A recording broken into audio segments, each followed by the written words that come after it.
કચ્છની જ્યાં ગાંધીધામમાં બની રહ્યો છે રાજવી ઓવરબ્રિજ, પરંતુ આ બ્રિજ છેલ્લા 5 વર્ષથી બની રહ્યો છે અને હજુ સુધી ન બનતા લોકોને પડી રહી છે હાલાકી। આ બ્રિજ રેલવે, રાજ્ય સરકાર અને કેન્દ્રીય સરકાર મારફતે બનાવવામાં આવી રહ્યો છે અને બ્રિજ બનતા પહેલા પૂરેપૂરી માહિતી કે યોગ્ય આયોજન વગર આ બ્રિજનું કામ શરૂ કરી દેવાતા બ્રિજની કામગીરી ખોરંભે ચડી।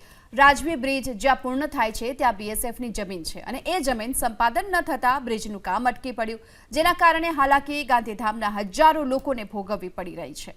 આ બ્રિજની નીચેથી રોજ 50થી પણ વધુ ટ્રેન પસાર થાય છે અને દર મિનિટે ફાટક બંધ થઈ જાય છે અને આથી જ લોકોને ગાંધીધામમાં જો પ્રવેશવું હોય તો હાલાકી ભોગવવી પડે અને પ્રવેશ માટે એક જ માર્ગ હોતા મોટી સંખ્યામાં ટ્રાફિક જામ સર્જાય છે।